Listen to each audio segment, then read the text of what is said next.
Hi, Adam here from the Nerd-O-Rama Network. We are day 2 at Metrocon, and I am here with the Nolan North. Nolan, It's me. how you Pleasure. doing? Nice to see you. Yes. You are well known in the video game community, mainly for your work in Uncharted. Right.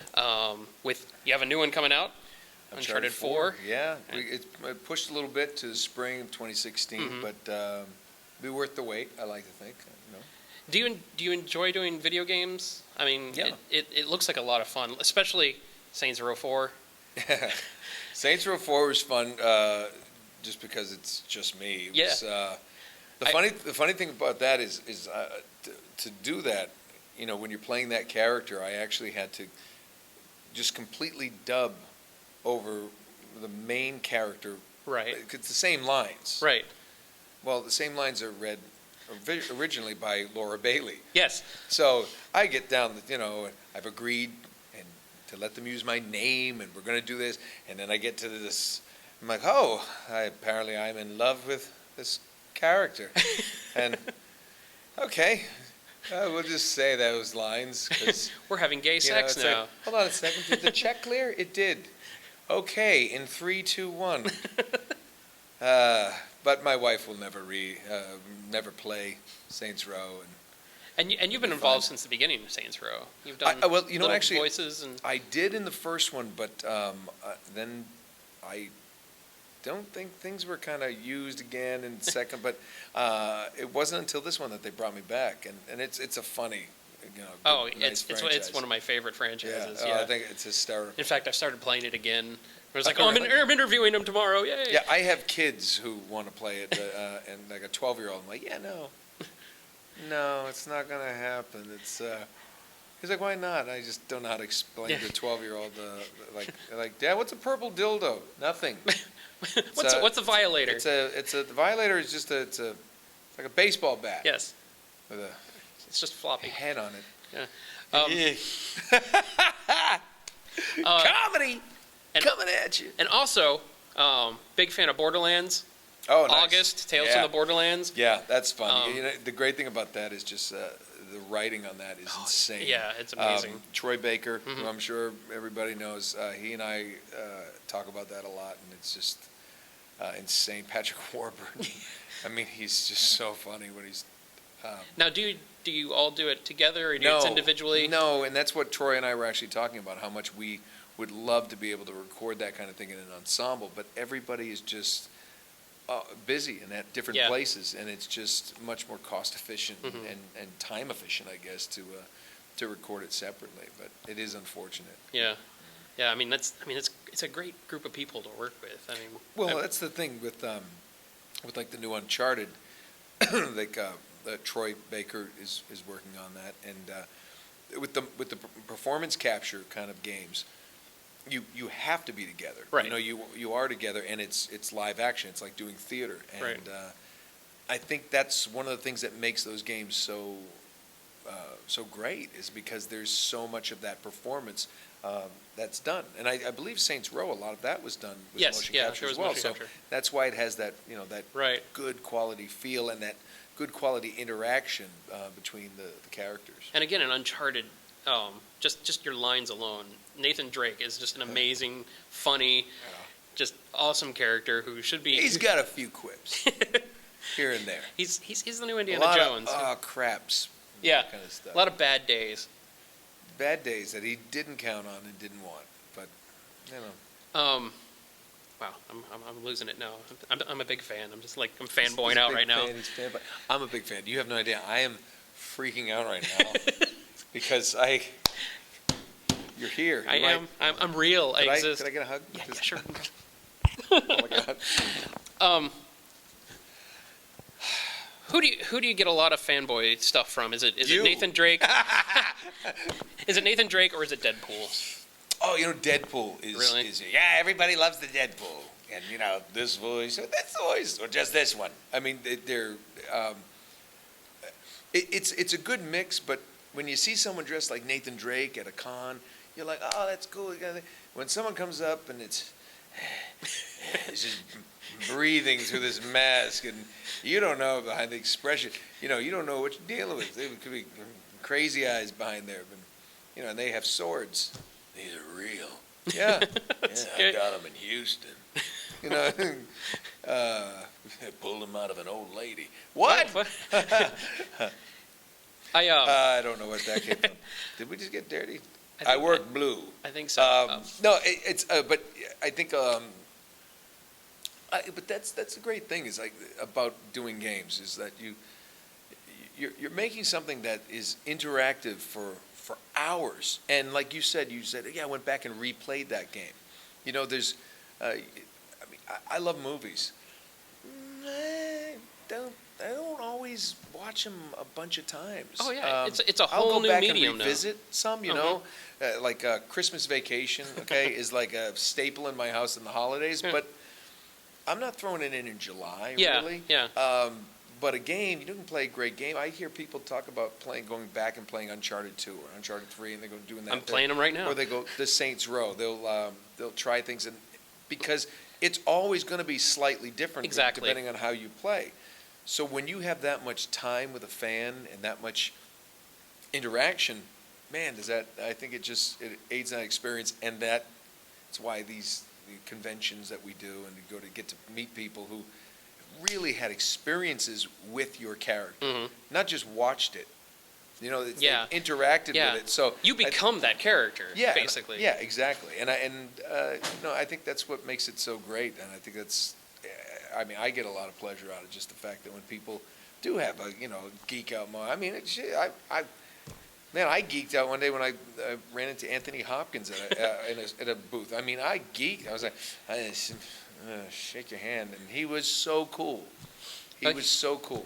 A con earlier in April, I got to talk to Troy Baker, and no, that's nothing. I freaked out with him too because really? Did he try to touch you? He did. He succeeded. But if you're watching out there, Troy, we've talked about this. No means no. No means no. I'm sorry. That's okay. I'm sorry for that. That's okay. Do you get any questions about being in Portal at all? Porno? Portal. No. That was years ago. I was poor. I needed the money. Yeah. Portal. Yeah, being the turrets. I was kidding about the other thing. Portal all the time. Space, adventure sphere, fact sphere, defective turrets. Sad thing is I don't remember a lot of the defective turrets names, and I think I've disappointed people. I got to go back. Like space, going to space. So much fun. Dad, is this space? No, son, space. What's your favorite part of space? Space. And I tell people all the time, my favorite is the adventure sphere. Like, I have a black belt in Taekwondo, Karate, Jiu-Jitsu, and bedroom.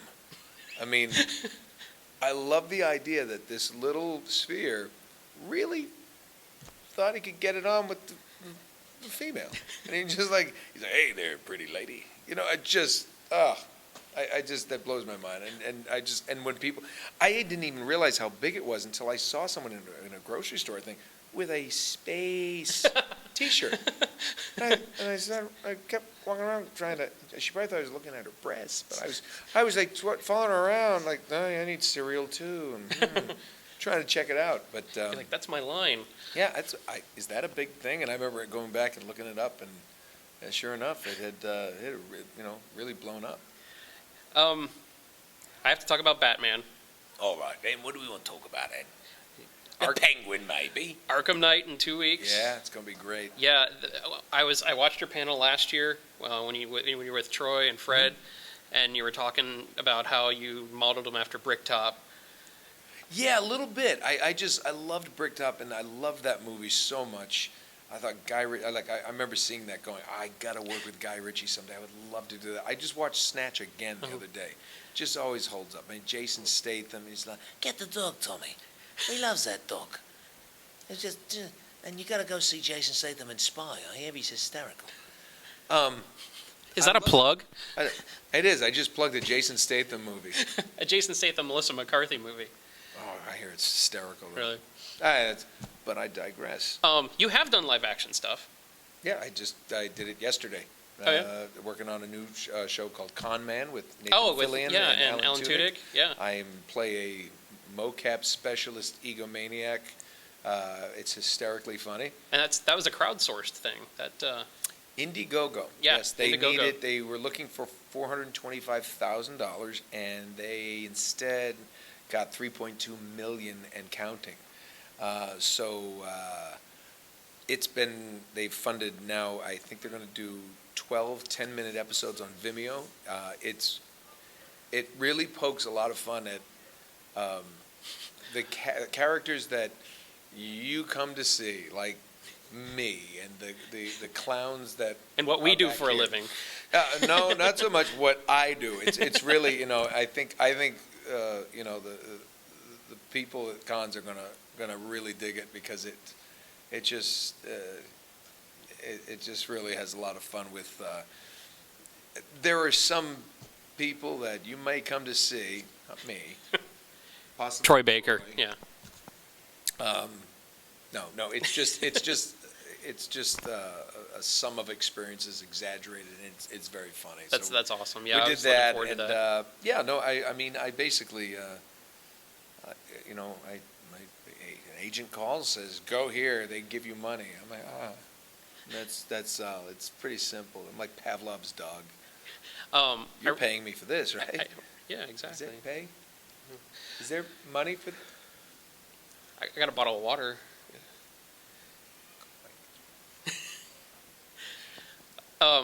Get him on the phone. I ask this question a lot with the voice actors. I've watched the John DiMaggio's documentary. Oh, God. I know that voice. It's great, wasn't it? Yeah, it was. Up until then, I was like, I can do voices. I could be a voice actor. I can't. I can do imitations, Sure. which are completely different than voice. I can't stay in a I can't people, sing in a character. The thing is, people ask me that all the time. Say, "Hey, I'm a voice actor. I do voices. What should I do?" I say, "Well, take an acting class." Mm-hmm. It's the ability to maintain the character and not just do the impressions of certain things. It's the idea of just being able to bring that to life in a script. Right. And it's, I don't know. Everybody has their own thing. Like it's like. Sitting down doing that, I don't know how good I'd be at that, and I need you to say this, and you just, and if I got somebody who was being a jerk, I'm the guy who would, beat him over the head with a microphone. There's, how do people? Just getting it away. Everybody's a comedian. I have to keep it entertaining. It is entertaining. Do you have a favorite story from the booth? No. Okay. I good. don't. There we go. You know why? There's just so many. Mm-hmm. I can only generalize it and tell you that you go in there, you get to play, you get to sometimes in some of the animation that I do, there's like you said, John DiMaggio sitting to my left. We're doing. I can't imagine it'd be easy to work with him. Oh, it's hysterical. He's one of the funniest people I know. Uh-huh. Unfortunately, a Jet fan. Nobody's perfect. New York Giants fan, Jets, but no. No, you sit there, and there he is, and he's doing his thing. He's hysterically funny. He's always interesting to watch. One of the most surprisingly good jokers I've ever heard. Oh, no, he can do just about anything. He really can. Yeah.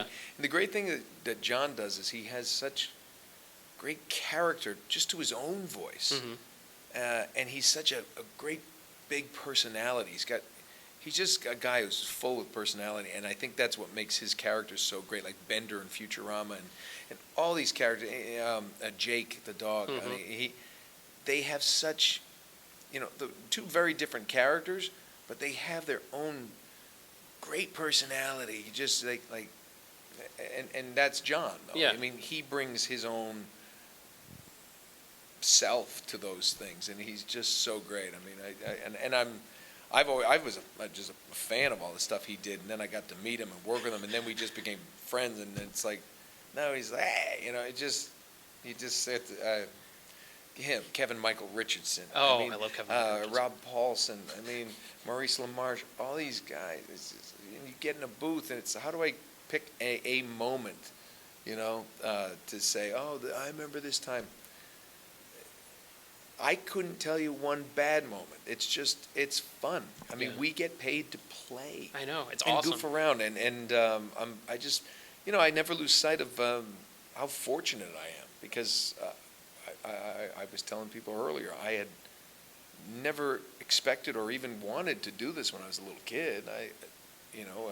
Somebody once asked me in an interview, so just a quick tip: don't ever ask anybody over 40. Did you always want to do voices in video games? Yeah, when I was playing Pong. Yeah, Yar's Revenge. I thought, you know what this needs? Me. Yeah. Well, I believe we're out of time. It's been awesome talking to you. It's a shame. Yeah, I know. I could talk to you forever. We have so much more to talk about. I know. I'll have to nab you at another convention. Well, I'm going to beat you to death with that microphone once she cuts the camera, so... did they call? There's no money. Yeah, you better kill them. This has been my last interview with Nolan North. Stay tuned. We have more coming from Metrocon, and it's been a real pleasure. It has been an absolute pleasure. It's been fun. Yeah. Has it been fun for you? They're nodding. They are. I can see them all. Except Troy. Keep your hands off him.